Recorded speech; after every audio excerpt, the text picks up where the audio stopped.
Yeah, definitely. James? Okay, Hmm. good. So thanks everybody who is able to join us today. My name is Timur. I have James with me on the line. We Hi. both represent exabyte.io.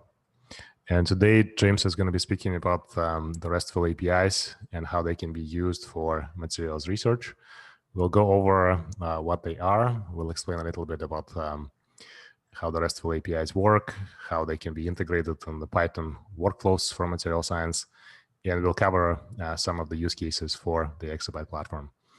We'll make this presentation available for everybody, so please, there's no need to take notes. You'll have the video recording and the PDF after we're done. With that, James, the floor is yours.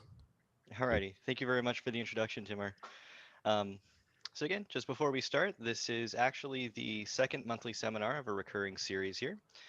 Today we're going over the API, but we actually have another seminar that happens at the first of the month for getting started purposes as an introduction to the platform. Um, Today is actually an advanced topics seminar.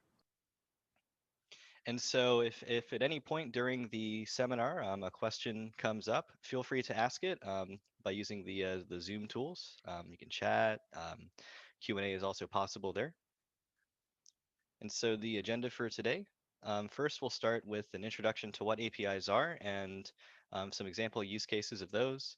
And then we'll go into an overview of the Exabyte API. We'll talk about authentication, some of the entities that make up the platform, properties, and then finally, we'll end with an example usage connecting materials project to Exabyte. So an API stands for an application programming interface, and it's essentially a set of specifications that allow programs to interoperate. So typically under an API, if I send a program a set of data that's formatted in a certain way, the program will do something or send me back a response that's formatted in a certain way. RESTful APIs are a specific type of API that's very popular on the web, where if I'm logged on and I send a request to a server, the server will do something and it'll send me back information about what it did and the results of my request. As a result of the simplicity of this interface, web APIs, RESTful APIs have become extremely popular on the web. Many of the major websites actually have them nowadays, such as Facebook and LinkedIn. Here's Facebook's SDK over here. And so the question might be, why do they have these APIs? Well, for example, if someone was writing an app that would, whenever someone checked into a restaurant, it would post a message to the Facebook feed of someone, that would be probably using Facebook's API to automatically make that post. Um, in materials science, many of the large databases actually have APIs as well. Aflow, which we highlight here, and Materials Project both have APIs. And many scientific organizations, such as NASA, which we highlight here, and NIST, have their own APIs. And so many websites that are large enough that one might consider automation or where there's very rich content, oftentimes they'll have APIs to assist in a programmatic access of their resources. Diving a little bit deeper into one specific example, Materials Projects is a database of materials and their properties. It's open access and it has a lot of useful tools like a structure predictor. And the web interface is also very well made and it's good for things like one-off projects.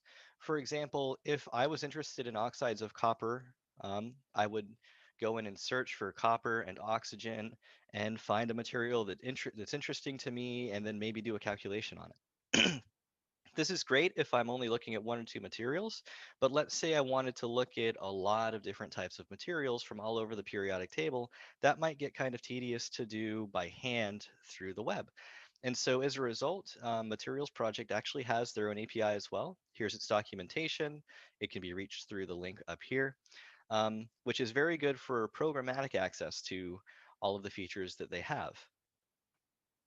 So diving a little bit more under the hood of what's going on with a web API, typically these will be using HTTP request methods, and HTTP request methods are basically verbs describing what am I wanting to do with the data that I'm sending to the server. For example, if we had some web service that would post an image that was sent to it to some feed online, I might send a post request with an image, and the server would know, okay, I'm going to post this to my feed. I could also send a GET request with some identifier for the image and download the image. I could also send a delete request with an identifier for the image, and the server would know, okay, I'm going to need to delete this image. Whenever the client is actually sending these requests around, they're actually formatted in a certain way. At the top, there's actually this the request method. So it's things like get, post, or delete, which we saw in the previous slide. There are also headers. Headers contain metadata about the client and the request. So things like when was the request sent, what languages are supported, and things like that. And also there's the body, which contains data that's relevant to the request. So for example, maybe an image. Um, and then once the server has received the request and done its operation, it'll send back a response. And it's very similar to the request that the client sends. So there's this response. The response it has a status up here. And the status is typically a numerical code that describes what happened. So for example, if the response is returned as 404, that means that the resource that the user requested was not found. Whereas if something like 400, that might mean that the request that I sent was maybe incorrectly formatted or it got corrupted somewhere along the way. And that's something to look into just to figure out how to do that correctly. Um, there's also headers containing metadata and a body, which may or may not be empty. For example, it doesn't make much sense to return content for a delete request, but it does for a get request. And so at this point, though, the question might be forming. Hold on. Uh, if all of these websites have these programmatic APIs that allow people to just connect and post things, how does the website actually know that the person making the request is authorized to actually do that? And the answer is API access tokens. So API access tokens prove that the person making the request is actually the person making the request. It's very similar to the idea of a username and password and SSH keys, which are commonly used for SSH. Um, and as a result, whenever an API token is generated, it's really important to secure it like a password. I think at this point, most people typically have a good understanding that the username password combination is really important to keep secret. But this is definitely because it's a less common practice outside of programming. I don't think that the importance of securing an API access token really is in the public's consciousness as much. For example, the other day I searched on GitHub for commits that contain the phrase "remove API key," and there's 1.2 million commits where people have accidentally uploaded API keys to GitHub.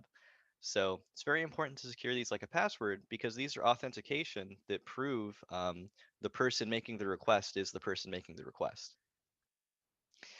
Now diving a little deeper into the exabyte API.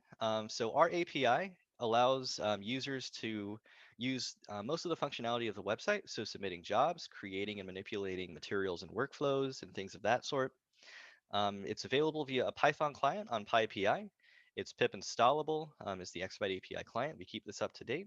And also it's open source on our GitHub. So contributions are more than welcome. Here is the link down here. And so again, this client is written in Python. Once it's actually installed, here is what the structure of the package looks like. So we have the exabyte API client that gets imported. Inside we have this endpoints subpackage. And we also have various entities that make up the platform. So things like jobs, materials, and workflows. And these are just sections of the API that you can then import and then do things with. Um, and so what are entities though? Because I mentioned that word on the last slide. So an entity is sort of a discrete part of a calculation that we use to make up our platform. So a material, for example, is a chemical structure, like a crystal or a molecule. A workflow is a discrete set of steps that are needed to perform some calculation. For example, a geometry relaxation might be a workflow. A band structure calculation might be a different workflow. And then we have jobs, which help tie together materials and workflows and perform workflows on materials. These are basically calculations. Another note on entities, some entities like materials and workflows actually have the concept of an entity bank where users can upload their own workflows and materials. And if they are publicly accessible, they actually can also be found inside of the bank. Under the hood, we have this mapping operation here where there's only ever one copy of a given entity in a bank, whereas users can have multiple copies of an entity, which might be useful. And additionally, since I mentioned users, we actually have two types of account on our platform here. We have user accounts and we have organizational accounts. So on a personal account, there's only a single user that accesses the account, and that's it. On an organizational account, however, multiple users can access the organizational account and use its resources and use its entities. And the administrators of that organizational account can also control the permissions of the entities on there.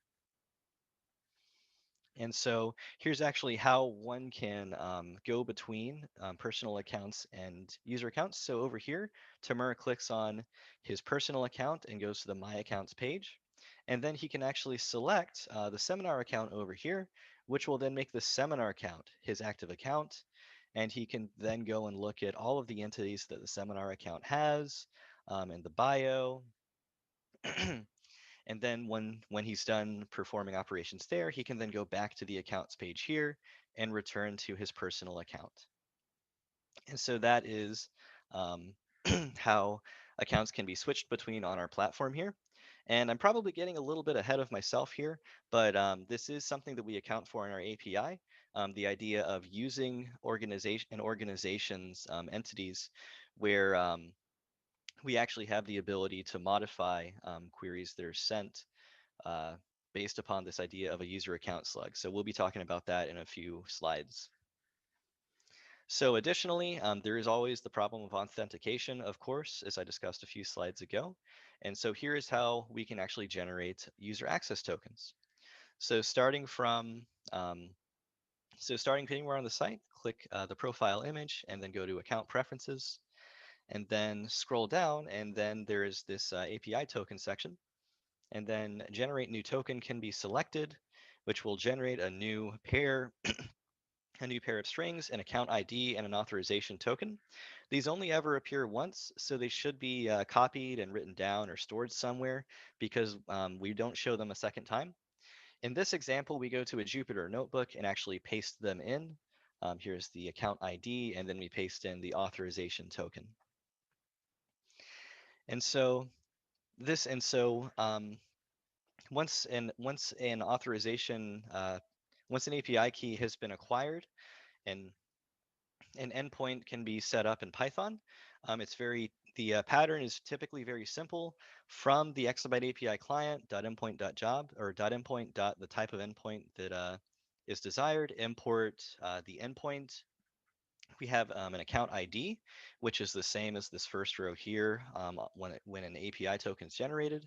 And then we have this authorization token, which is second line. We have some connection information.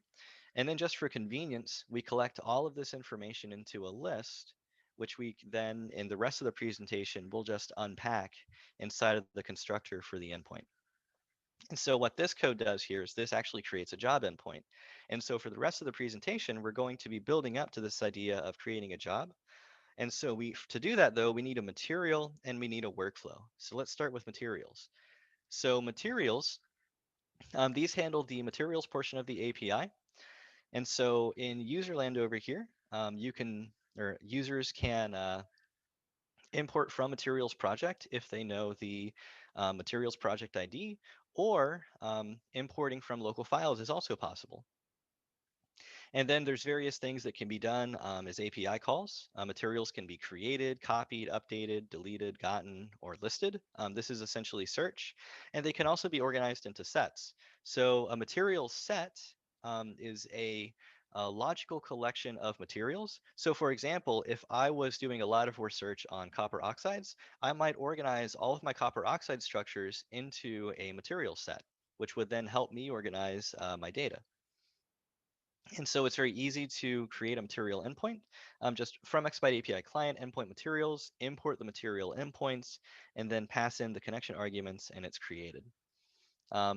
Also as a note here, because I mentioned this concept of importing from local files, currently we only support postcards and SIFs. However, it's extremely easy to convert into this format. Here are a few tools that can help with that. Vesta is a crystal structure viewer and editor that knows how to write to SIF and postcard. Babel is a universal translator for chemical formats, link down here. And then ASE is a Python package that is intended to help with materials science. A link is here. Um, link is here, and then Vesta is over here. And then once the file is in the postcar format or the CIF format, it can be imported. And so here's the general recipe for doing that. So from the API client, endpoints.materials, I import the material endpoint, and then I can give my material a name. Here I'm just calling it my material, and here's just the path to the file. I open up the file with Python, and I read in its contents. This is just a string that contains the contents of the postcar. And then I create my endpoint by just saying material endpoints, unpack those endpoint arguments from a few slides ago. And then I can say endpoint, import from file. I give it a name and I give it the contents that I just read up here. And what this will do is this will this will actually take the contents of that file and it'll upload it as a new material um, into the user account. It's also possible to import from materials project directly. So for example, let's say I was doing more work with silicon germanium from the previous slide, and I found another structure for silicon germanium that I liked on materials project. What I can do is I can copy down the materials project ID, and then I can follow this recipe to import from materials project. So I again import my material endpoint from the Exabyte API client. I have to supply my materials project API key, which can be acquired from materialsproject.org/open. I also have to supply the list of material project IDs that I want to import. And then I can also optionally supply a list of tags that help me remember what these structures are for. So here I'm going to tag these as webinar and silicon germanium crystals. I then set up my endpoint using those endpoint args from earlier. And then I say endpoint, import from materials project. I pass in my API key for materials project. I pass in the materials project IDs that I want to import. And then I pass in the list of tags that I want to give each material. And this will tell the endpoint, go ahead and connect to materials project, download these structures, and then put them onto the user account. Once materials are actually on the account, they can be searched for. For example, I can already search through the user interface, and this is also possible through our API. We actually use Mongo query as the format here, which is essentially formatting things like dictionaries in Python. Here's more detailed documentation of exactly how that's accomplished, but here's a short example um, of searching for materials with the formula silicon. So we start out by, again, excuse me, importing from the Exabyte API client endpoint materials, we import the material endpoints. We set up our query here where I search the field formula for entries that have the word Si, so silicon. And then I create my endpoint with those endpoint args, and then I say endpoint list, and then the query that I set up here. And again, this is Mongo query, and we have a more detailed documentation down here on the docs. And so then the previous slide would actually search from my account, but we can also search from specific organizational accounts, which is very useful if a collaborative team is storing all of their entities and materials on a specific organizational account, and one wishes to access that um, from a personal account. And so that's a member of that organization. And so the way that this is done here is this owner.slug field here, which is this owner.slug field here. Otherwise, the query is the same. The slug, by the way, is just a human readable way of identifying the account that we're trying to pull from. So here, I'm a member of the exabyte.io account, and I'm trying to access silicon cells that are on the exabyte.io account. So this is the slug up here. It's the URL, and it also can be found here below the account name. Just a And so quick then, point here, James. Sorry to interrupt. yes. The slug actually has to be exabyte-io here, right? Not dot. Let's clarify that. Oh, yes. I Right. apologize We sincerely yeah for the we have typo to. there. It has to be exactly how it's highlighted in the orange. Well, Yeah, I'm sorry, that typo kind of hit me there. Yeah, it needs to be exabyte-io, not exabyte.io. Thank you for the okay. catch there. Um, and then once I format the query with exabyte-io, I can create my material endpoint with these arguments, and I can say endpoint.list and then the query.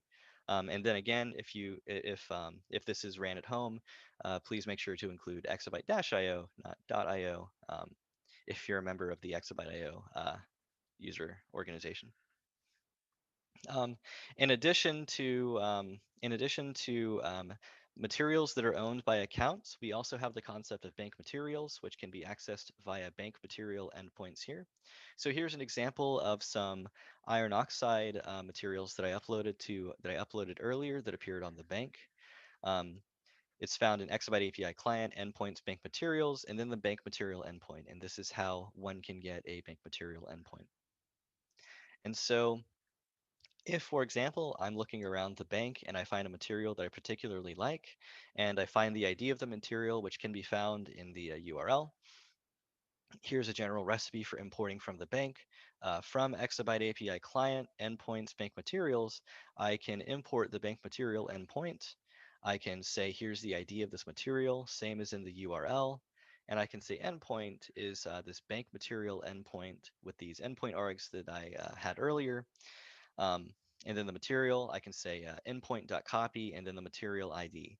And this will then copy it from the bank into my account. So now that we have materials, we need to find a set of workflow that we can then use to operate on these materials.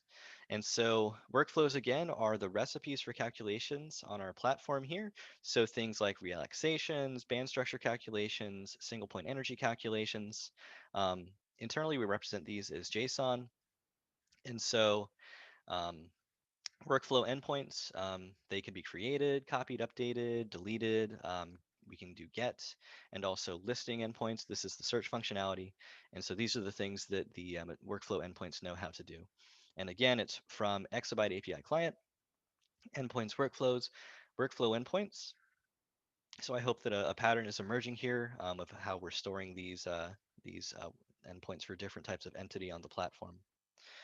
And so workflows can be searched for similar to materials on our platform. So here's how one can search for materials there or for workflows that are on the account. So what I do is I say from Exabyte API client endpoint workflows, I import my workflow endpoint. I format my query, which is again of the Mongo query format, and I'm looking for workflows here that have the name containing total energy. I can also pass in a set of options. So for example, here, I want to limit the number of results that I get to just two. I say endpoint is my workflow endpoints here with those connection args from earlier. And then I can say endpoint list, and then the query, which is up here, and then the options for how I want to return that query. So here we're limiting it to just two. And that's how workflows can be queried for. In addition to workflows, we also have the concept of bank workflows, where again, workflows that are publicly accessible are also found in the bank. Here's just a set of workflows that are currently in the bank under this curators account, where we try to keep a set of curated workflows. And here's some documentation over how bank workflows are formatted on our platform. And again, the place to find these is under endpoints.bank workflows inside of these bank workflow endpoints class. Bank workflows can also, just like bank materials, can be copied to the user account. And so here's the general recipe for doing that. So from Exabyte API client, endpoints, bank workflows, I can import the bank workflow endpoints. I can supply some some ID for the workflow that was in the bank, and then I can create my endpoint, supplying this set of endpoint args, and then I can say endpoint copy, and then the workflow ID, and this will copy the workflow from the bank and into my account.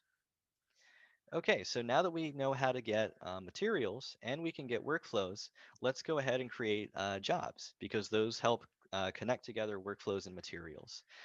Because jobs are a very important part of our platform, we have a very rich API surrounding them, and our Python API client knows how to make these calls.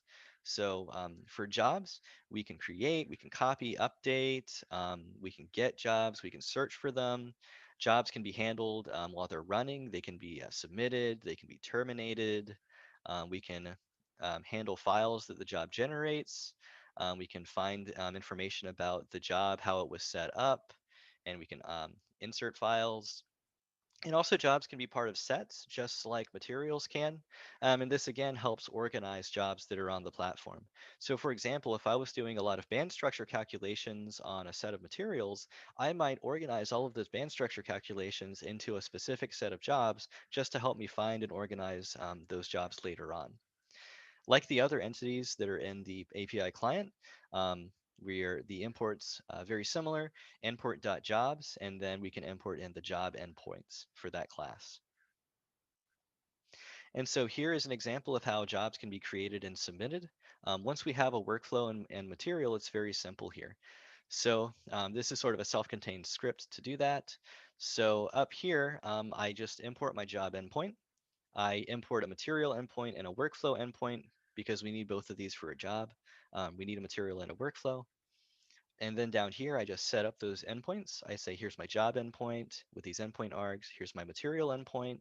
Here's my workflow endpoint. And so this is just setting those up. And then down here, I do a search using the material in our workflow. So here I'm saying, let's find a default material on my account. So I call the material endpoints list function, which again searches with a query that's saying, is this a default material? And if this is true, return it. And then I just get the first material that's returned. Same thing for the workflows. I search for default workflows that are in my account, and then I just get the first workflow that I find. And so this gives me a material, and this gives me a workflow. And then down here, I just get the ID of the material. So I just say default material that I found up here, let's get the ID field. Default workflow that I found up here, let's just get the ID field. And so these are just unique identifiers, just strings that identify which material it is and which workflow it is on the platform. Down here, I create a configuration just to help keep things organized. So here I say, this is my material. It has an ID, and the ID is this material ID that I found. Next, I say, here is my workflow. The workflow has an ID, and here is the ID that I found up here. And then I just give my job a name. So here, I'm just calling the job my test job. And so then this config that I've made, I go ahead and tell my job endpoints, go ahead and create a job based on this configuration. And this will create a job and it'll return me information about the job here. And then I can tell my job endpoints to go ahead and submit the job. To do that, we pass in a job ID, and jobs know their own ID. So we can say job, get the ID field out of that. And then here I can submit the job, and then it gets submitted as a calculation. And so that's how jobs can be created and submitted, kind of tying together all of the slides up until this point in workflows and materials and jobs. Once a job is submitted, a lot of useful things can be done to it because again, we have a rich interface around jobs. Jobs can actually be pinged at any time to determine their status and how they're doing. So here's an example use case that we actually have in our API examples, something similar to this where we actually have a script called wait for jobs to finish. And what this does is this actually periodically will query the jobs and it'll format this nicely formatted table containing information about jobs that I've submitted. So I actually have a list of job IDs here, and then I call this wait for jobs to finish function here, excuse me, with a job endpoint and a list of job IDs. And so then down here, I can actually monitor the jobs that I've submitted. So in this case, I've submitted a total of 2 jobs in the past. One of those jobs has started. One of the jobs is still in the queue. None of them have finished, but none of them have aired out either. And so this is very useful because then this allows someone to actually create logic for things to happen based on whether jobs completed, based on whether jobs are still running, or whether a job aired out. And so this is actually a very useful thing to be able to do. In addition, with jobs, I can actually ask about and download files that a job generates. So here is just a small script where if I have a job endpoint, I can actually list the files that the job has. So if I already know a job's ID, I can say, hey, here's some paths um, out of this list files call here. And then I can say filter out these paths here based on to generate paths that are just generated by the job. And so what this does up here is this actually lets me list out all of the files that were generated by a job. So here, this was a quantum espresso calculation, which we can tell by this input output file, this pseudo file out here, and then along with the other things that we do behind the scenes to make a calculation run. Once I've listed those files, maybe I want to get some metadata to get more information about each file. That's also possible here, where if I have this list of files out here, I can say if the file name of one of these files is this pw.scf.out file from Espresso, I can say, let's get the metadata from this file. And so here's the metadata from that, where it tells me what's the path of this file, how big is the file, some other useful information, and this thing called assigned URL, which is actually how we can download files from the cloud. Speaking of downloading, here's how that's performed. So up here, I just do the same thing where I get the metadata of a file so that I can then extract out that signed URL. So the end result here is this input file metadata. Here's the signed URL field that's inside of that metadata dictionary that we had from earlier. And then here, I'm just using Python's URL lib, request URL open. This just says open up a connection to this link. And then I tell Python, go ahead and read this URL. And then this will actually download the file and put it into memory as a byte string in Python, and then I can write it to my disk. So here I'm just doing something fancy where I'm just saying, hey, whatever we called the file, just use the same name. This can, of course, the file name could be anything that's desired. Um, Write bytes because the server is going to download this as a byte string. Python will download this as a byte string, and then I can say to this file, go ahead and write the input file that was downloaded. And so this is how someone can download programmatically files from a job that has either been running or has been completed. And then finally, just closing off, I want to briefly touch on the topic of properties. So here at Exabyte, we actually have the concept of raw properties and refined properties. There's kind of a hierarchy here where raw properties are properties that might not necessarily be physically meaningful on their own. For example, maybe a single cone Sham orbital, right? Because those might vary depending on the methodology that was used. However, we have this other concept called refined properties, which are more physically meaningful things that are derived from raw properties. So for example, a band gap is something that can be physically quantified and it has a physical meaning and can be compared between calculations. So that's how properties work. And we again have API calls available for those. And so now we're going to go into an example usage case of that'll connect the material project API with the Exabyte API. So over here is an example where I'm actually using the materials project web interface to look to find a lot of structures containing iron and oxygen. And so down here, just scrolling through these, we have quite a few structures of iron oxides here. And maybe I want to get all of these and upload them to materials project to then do some high throughput to Exabyte to do some high throughput computation. This can actually be done programmatically through our API. And here's actually a script that I've written to accomplish this. So up here, we're going to import matplotlib, exabyte, and pymatgen. So those get imported. I then set up my connection information out here with my account ID and authorization token and materials project, and then my connection information here. I then create my materials project endpoint here using pymatgen, not going too deeply into how they do that. They have their own documentation. And this essentially lets me access materials project. I then query the materials project for structures containing iron and oxygen, and I store them in this variable called iron oxide IDs. This, of course, returns quite a lot, as we saw on the previous slide. And so just for the purposes of example, I just sort out just the first 10, just for the purposes of example, so that I don't upload a lot of materials to my account to then manage. So here I actually make that API call to Exabyte. So I say, here is my material endpoint from Exabyte. Here are the materials that I want to upload here. And I say, here's my material project API key, and here's those iron oxides that I defined up here. And then this uploads to my account right here. And then once they upload, I can then say, hey, API, let's go ahead and put these inside of a material set.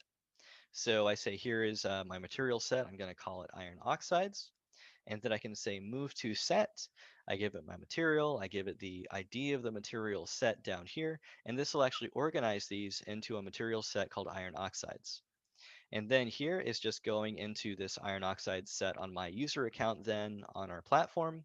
And then just to demonstrate that they really did wind up in my account under this iron oxides material set. And so this is just demonstrating this totally programmatic approach to querying for materials project, uploading to Exabyte, and then taking advantage of one of the best parts of APIs, which is interoperability, and making it easy for different services to talk to each other. Again, this is really great from a programmatic perspective because it allows logic to be created to do certain things and do them programmatically. And so that's kind of the basics of our API, of our API and our API client. So we look forward to seeing everyone again in the next webinar. These API and advanced webinar series will happen on the third Friday of every month. So stay tuned to see what we're going to be doing next month. Look forward to that.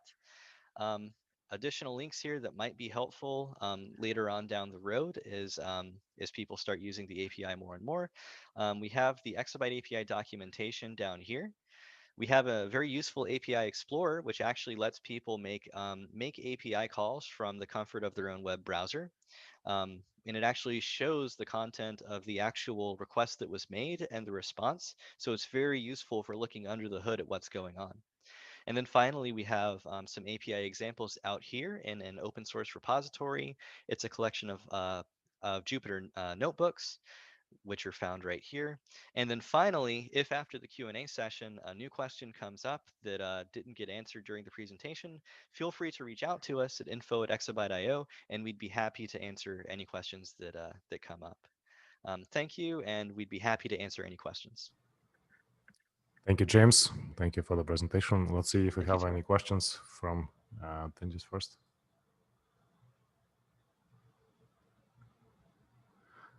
If not, let me get started. I'll try to continue on the trend that you started with getting materials from materials project.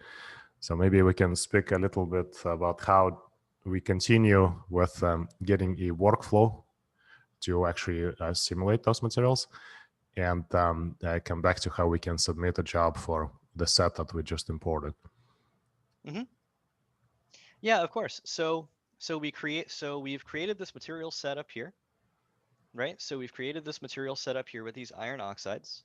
Right. And so we can also interrogate this set through our API to try to find the IDs. I think we actually had a great slide earlier talking about how jobs can actually be created here. So I've got a list of materials up here. And so I've got a list of materials up there, and it's actually just a very slight modification to this API call down here. Instead of create here, which takes in this material, what I can actually do is I can do create by IDs, which is this helper function that we have, where I can actually pass in a list of materials, and then it'll actually set up these jobs, mapping it across multiple materials. And then, of course, once I know a workflow, I can supply that in and then set up a job. And how do we get the workflow? So we can get workflows by actually searching for them. There's multiple ways. We can search for workflows from the command line, or we can go to the platform, find a workflow that we like, and then copy down from the URL its workflow ID. So we would go and look at the bank workflows first, Mm-hmm. right, for someone who is just starting with the platform. And then we would import the bank workflow into the account collection and then use that as an ID, right? Yeah, that would be definitely the probably one of the best ways to do that, because we again keep a curated set of workflows up here that are very useful starting points for calculations.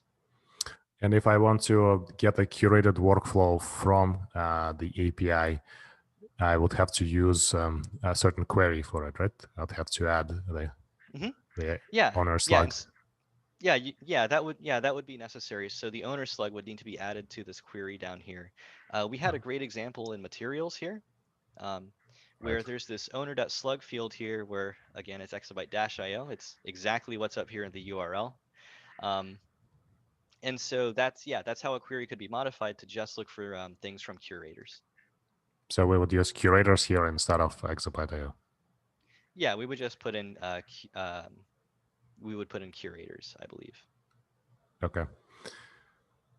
And again, we have some very rich documentation on exactly how these queries are formatted down here, because there's several different fields that can be used to create searches. Okay. All right. I think that's. I wanted to clarify that part. We don't have any more questions from the attendees today. So with that, I think I'm going to thank you, James, and thank everybody who participated.